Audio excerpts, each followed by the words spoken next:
Hi Maring, magputos ko aning mga pan nga ko ang gibake. So, kuan, isa ka adlaw og tunga kog binake ani. Wala ko'y tulog kagabi natulog ko mga alas 3 na. Tas ni mata na pugog sayo kay magpadayon og bake.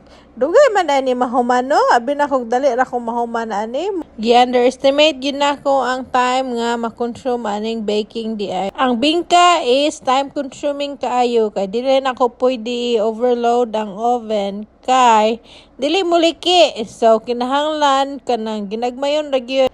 Kay gitry na ko sa una og daghan og sulod sa oven, wala gid siya nang liki. Mas nindot man ginamaring ang bingkang pinaliki. So agwantahon na to, bahalag dugay no. Buhat ko og mga 50 ka buok bingka. So ubay-ubay gyud kay daghan-daghan ko og order. So dili na ko mo likramo kay kwarta naman na ato pa nang kuan likramuhan.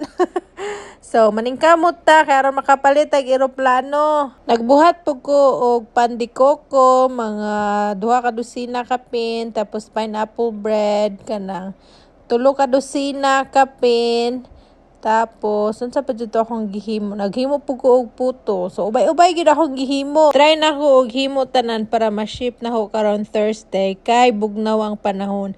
Mas nindot man gud i-ship nimo ni. Labi na ning mga pan. Og bugnaw ang panahon. Kay aron, dugay-dugay siya madaot. Mga 3 days pa pud baya siya before maabot sa padulngan. So, muna, kung summer, naay mangutan og gabaligi ako og bread. Gabaligi ako, pero pick up lang. Dili ko mag-ship kay madaot manggod kay init kaayo. Gi-vacuum seal lang na ko ni sila maring kay aron dugay-dugay ma-expose sa hangin kay kung di nimo vacuum seal maano manggod siya, madaot siya og dali. So mas maayo nang airtight. Wala ra po na ko gipalabian og vacuum seal kay mga ipit na siya, mahurot ng hangin. Nang igo-igo lang mawala ang hangin gamay.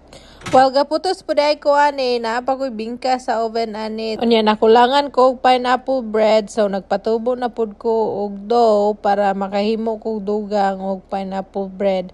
Dali raman siguro ni mahuman og kumpleto akong ingredients kagahapon. Kulang man, so neto pa kog market, tas magbalik na po kog luto og pineapple jam. Ana ba? Unya, ang pinya pa gyud nga akong napalit nga available. Mga hilaw kayo, green pa kaayo na, pastilan. Green gyud ato ang pineapple bread ani. Unya ang dahon pud sa saging is ang tindahan kagahapon pa naabot ilahang truck supply. So nagpalit ko kagahapon sa gabi unya naghalob pa ko na dugay-dugay gyud labi na ako ra isa ang magtrabaho. Daghan pa jud ko gatimanon diri sa sulod sa balay. So mao nang maduga na dugayan gyud ko og human og bake.